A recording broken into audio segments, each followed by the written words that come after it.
Caesar, Book 6, Translation 13.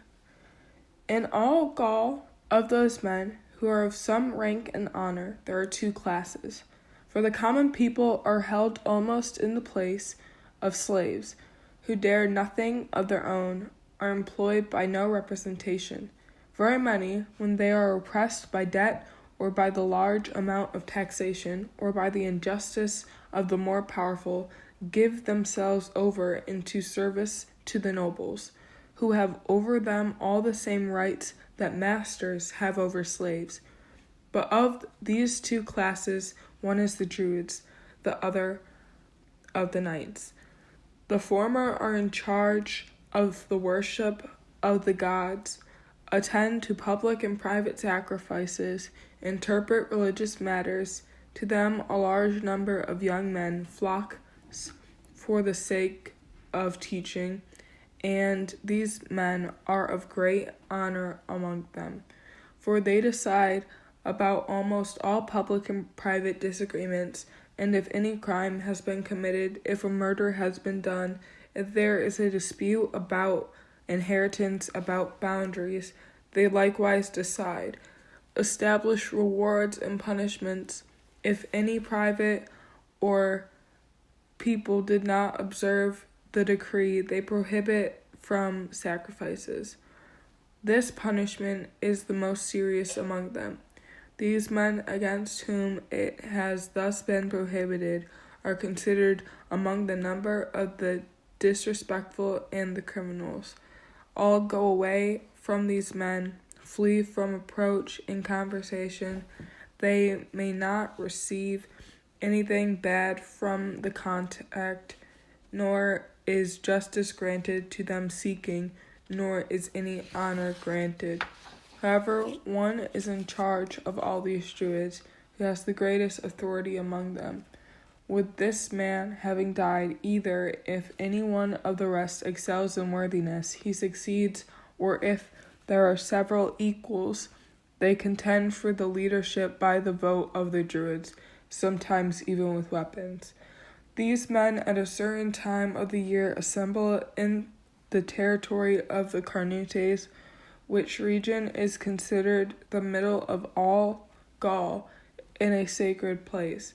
From everywhere all who have disputes gather here and obey their decisions and judgments. The teaching is thought to have been developed in Britain and from there to have been brought over to Gaul, and now those who want to investigate the matter more thoroughly usually set out there for the sake of learning that place.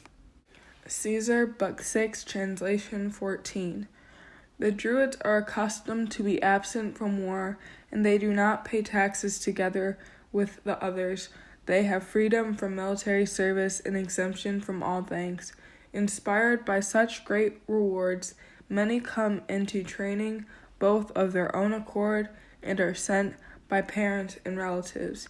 There they are said to memorize a large number of verses, and so some continue for 20 years in training, and they do not think it is right to entrust these to writing, because in the rest of all other things, in both public and private accounts, they make use of Greek letters. They seem to me to have established this for two reasons, because they want neither the teaching to be carried out among the common people, nor those who learn, having relied on writing. They are eager less to their memory, a thing which usually happens to very many. They give up the diligence in learning by heart for the aid of the letters and their memory. They especially wish to persuade this, that souls do not die, but after death cross over from one to another, and through this they think by this men are most inspired to courage, with the fear of death having been disregarded. They investigate in addition many other things, about the constellations and their movement, about the size of the world and of the earth, about the nature of things, about the force and power of the immortal gods, and hand down to the young. Caesar, Book 6, Translation 15. The other class is parentheses that of the knights.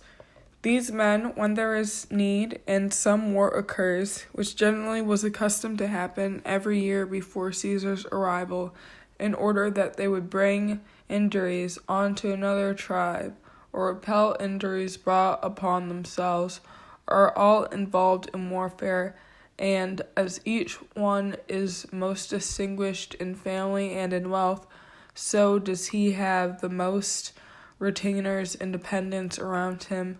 They know this one source of influence and power. Caesar, Book 6, Translation 16. Every nation of the Gauls is completely devoted to religion, and for this reason, those who are affected by rather serious illnesses and who are involved in battles and dangers either sacrifice humans as victims or vow that they will sacrifice them, and they use the Druids as assistants at these sacrifices because unless a human life is given in exchange for a human life, they do not believe that the power of the immortal gods can be placated, and they have sacrifices of the same type established publicly. Others have images of huge size whose limbs, woven from small branches, they fill with living men. With these, having been set on fire, the men surrounded by flames perish. They think that the executions of those who are caught in robbery or theft or some other crime are quite pleasing to the immortal gods, but when a supply of this type is lacking, they resort even to executions of innocents. Caesar, Book 6, Translation 17. They worship the god Mercury the most. Of this one, there are the most images. They say that he is the inventor of all arts, that the guide of roads and journeys. They think that he has the greatest power for getting money and for trade. After this, Apollo and Mars and Jupiter and Minerva. About these, they have almost the same beliefs that other people have, that Apollo drives away illnesses, that Minerva hands down the beginnings of arts and crafts, that Jupiter holds the power of the sky, that Mars rules wars. To this guy, when they have decided to fight in battle, they generally vow the things which they will have taken in war. After they have won, they sacrifice the captured animals, and they bring the other things into one place.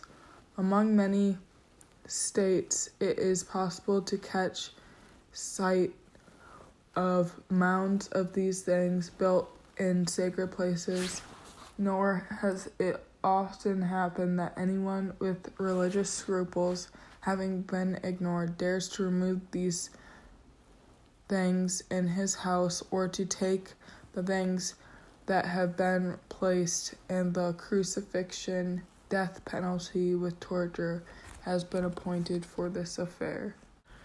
Caesar, Book 6, Translation 18. The Gauls all declare that they are born from Father Dis, and say that this has been handed down by the Druids. For this reason they measure the lengths of all time, not by the number of days but of nights. They observe birthdays and the beginnings of months and years in such a way that day follows night. In the other customs of life they differ mainly from others in this because they do not follow their children to approach them in public except when they have grown up, parentheses, to the point that they can endure the duty of military service, and they think it disgraceful for a son of youthful age to stand in public in the sight of his father. Caesar, Book 6, Translation 19. Men within accounting, having been made, share with their dowries as much from their own goods as they have received from their wives as a dowry. An account of all this money is kept jointly, and the profits are saved, which, parentheses, ever of them has survived in life. To this one comes the share of both with the profits of previous years. Men over their wives, as over their children, have the power of life and death.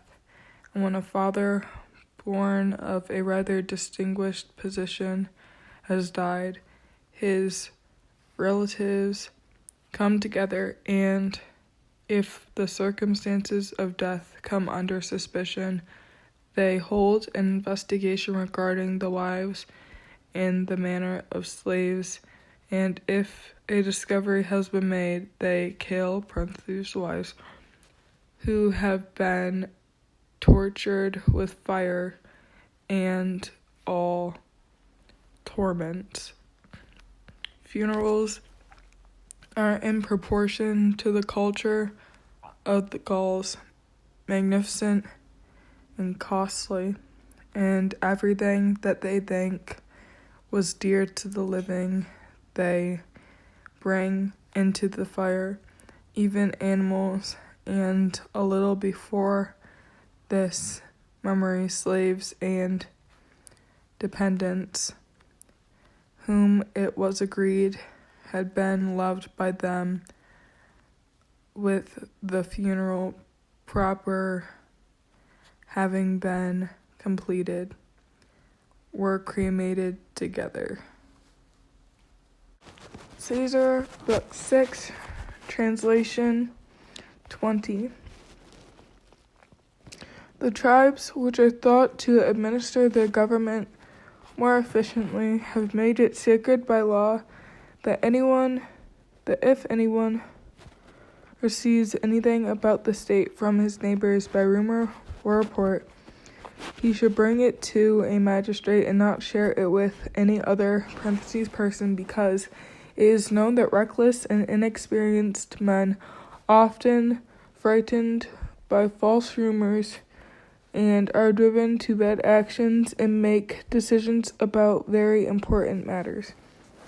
The magistrates conceal those things which seem appropriate and hand over to the people the things which they have judged to be useful. It is not allowed to speak about the government except at council.